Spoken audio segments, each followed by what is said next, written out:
Welcome back to Bay Sunday. She is British-born and always dreamed of seeing the world, and that she did. Part of the Pan American Stewardess Training Class 12 of 1964. Based in San Francisco, she flew the friendly skies during the turbulent 60s, and she saw the world. And those ladies are still friends today. Lesley Robson chronicles her life at 30,000 feet with a new book, The Girls in Blue, Real Stories of a Bygone Era. How are you? I'm okay, thank you. Good to have you here.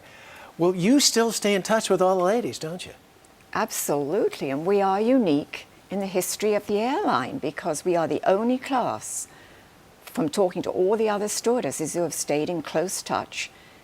Anniversaries, yes, but we get together for lunches, and we even have Christmas parties to get our grandchildren together to get to know each other. I can only imagine. And there's a certain gravitas, because you think of the quintessential stewardess. Back then, it was Pan Am. It was you gals. Absolutely. Yes. What was it like to be a flight attendant for those 3 or 4 years? And you were 21. Well, we were stewardesses back then. Right. And we loved it. Yes, it was. I mean, we had all the opportunities in the world to travel to exotic lands across the Pacific. We were meeting celebrities, staying in top hotels. It was just a wonderful life. And we had anything up to 10 days off between flights. Oh my gosh. So we had a wonderful time to relax in between the trips. Talk about some of the celebrities you served.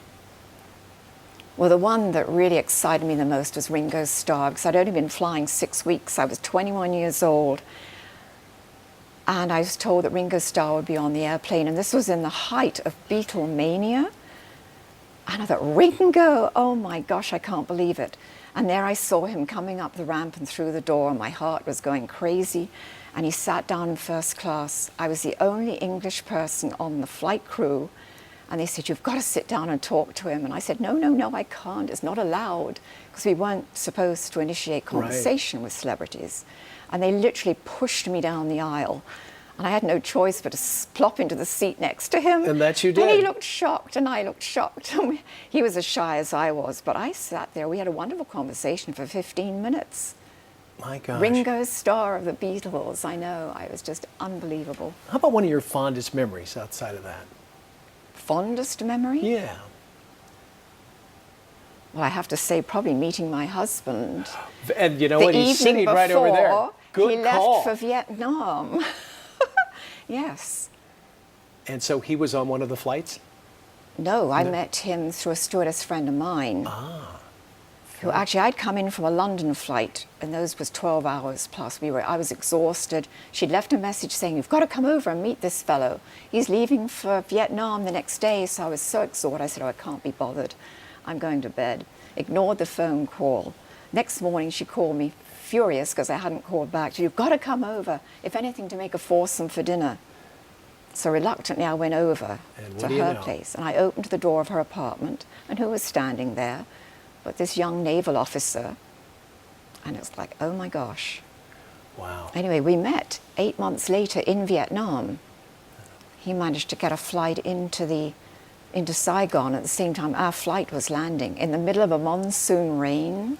Wow. And he suddenly appeared in the doorway of the aircraft, because it was nighttime and the captain wouldn't let us off the airplane.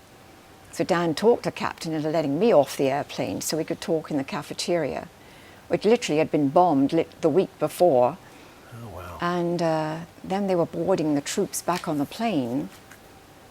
And so Dan escorted me under the wing of the airplane. And Pan Am, it was like standing there under the protective wing of the father airplane. Sure. The monsoon rain was pouring down.